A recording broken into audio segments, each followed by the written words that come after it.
ಎಲ್ರಿಗೂ ನಮಸ್ಕಾರ sir. Welcome to R K properties.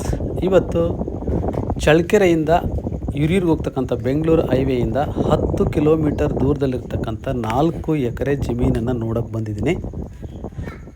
ಇದ್ರ ಮಣ್ಣೇನು, ಇದ್ರ ಲೊಕೇಶನ್ ಏನು, ಇದರ ಡಾಕ್ಯುಮೆಂಟೇಷನ್ ಏನು ಅಂತ ನೋಡೋಣ.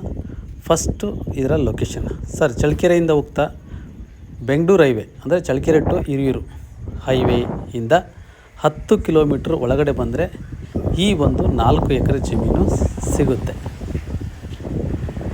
ನೆಕ್ಸ್ಟ್ ಬಂದುಬಿಟ್ಟು ಇದರ ಮಣ್ಣು ಬಂದುಬಿಟ್ಟು ಪ್ಯೂರ್ ರೆಡ್ ಸಾಯಿಲ್, ಕೆಂಪನೆಯ ಮತ್ತು ಫಲವತ್ತಾದ ಮಣ್ಣು. ಈ ಮಣ್ಣಲ್ಲಿ ಯಾವುದೇ ರೀತಿಯ ಬೆಳೆಗಳನ್ನು ನೀವು ಬೆಳಿಬೋದು. ನೋಡಿ, ಈಗಾಗಲೇ ಶೇಂಗಾ, ಕಡಲೆಕಾಯಿ ಬೀಜ ಹಾಕಿದ್ದಾರೆ. ಎಷ್ಟು ಚೆನ್ನಾಗಿ ಬಂದಿದೆ ಕಡಲೆ ಗಿಡ ಎಲ್ಲ. ಇನ್ನು ಎಳೆ ಗಿಡ ಇವೆಲ್ಲ ತುಂಬ ಚೆನ್ನಾಗಿದೆ. Pure red soil. ನೆಕ್ಸ್ಟು ಇದು ಟಾರ್ ರೋಡಿಂದ 3ನೇ ಜಮೀನು. ಆದರೆ ಈ ಜಮೀನಿಗೆ ಹೋಗ್ಬೇಕಂದ್ರೆ ಸ್ವಲ್ಪ ಸುತ್ತಾಕೊಂಡು ಹೋಗ್ಬೇಕು. ಅಂದರೆ ಟಾರ್ ರೋಡಿಂದ ಮಿನಿಮಮ್ 1.5 ಕಿಲೋಮೀಟ್ರ್ ನಕಾಶೆ ರೋಡಲ್ಲಿ ಹೋಗಬೇಕು. ಆ ರೋಡು ಸ್ವಲ್ಪ ಇನ್ನೂ ದುರಸ್ತಿಯಲ್ಲಿದೆ. ಅದನ್ನೆಲ್ಲ ಬೇಕಾದ್ರೆ ಈ ಹೊಲದ ಮಾಲೀಕರೇ ಮಾಡಿಸ್ಕೊಡ್ತಾರೆ. ಆ ರೋಡೆಲ್ಲ ಆದ ನಂತರ ಬೇಕಾದರೂ ನೀವು ವ್ಯಾಪಾರ ಮಾಡ್ಕೋಬಹುದು. ತುಂಬಾ ಚೆನ್ನಾಗಿದೆ.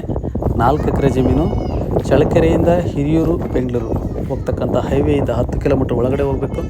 ಒಳಗಡೆ ಹೋದರೆ ಈ 4 ಎಕರೆ ಜಮೀನು ಬರುತ್ತೆ. ಟಾರ್ ರೋಡಿಂದ 3ನೇ ಜಮೀನು. ಈ ಜಮೀನಿಗೆ ಹೋಗೋದಕ್ಕೆ ನೇರವಾಗಿ ರಸ್ತೆ ಇಲ್ಲ. ನಕಾಶೆ ರೋಡು 1.5 ಕಿಲೋಮೀಟರ್ ಮಣ್ಣಿನ ರೋಡಲ್ಲಿ ಹೋದರೆ ಈ ಒಂದು ಜಮೀನು ನಿಮಗೆ ಸಿಗುತ್ತೆ. ನೆಕ್ಸ್ಟ್ ಬಂದುಬಿಟ್ಟು ಇದರ ಬೆಲೆ ಬಂದುಬಿಟ್ಟು 1 ಎಕರೆಗೆ ಇವರು 12 ಲಕ್ಷ ಹೇಳ್ತಿದ್ದಾರೆ. ನೆಗೋಷಿಯಬಲ್ ಆಗುತ್ತೆ, ಕೂತ್ಕೊಂಡ್ರೆ ನೆಗೋಷಿಯಬಲ್ ಆಗುತ್ತೆ. ಜೊತೆಗೆ ಇದು ಜನರಲ್ ಪ್ರಾಪರ್ಟಿ. ಈ ಜಮೀನು ಜನರಲ್ ಪ್ರಾಪರ್ಟಿ. ಡಾಕ್ಯುಮೆಂಟ್ ಎಲ್ಲ ತುಂಬ ಚೆನ್ನಾಗಿದೆ. ಜನರಲ್ ಇದು.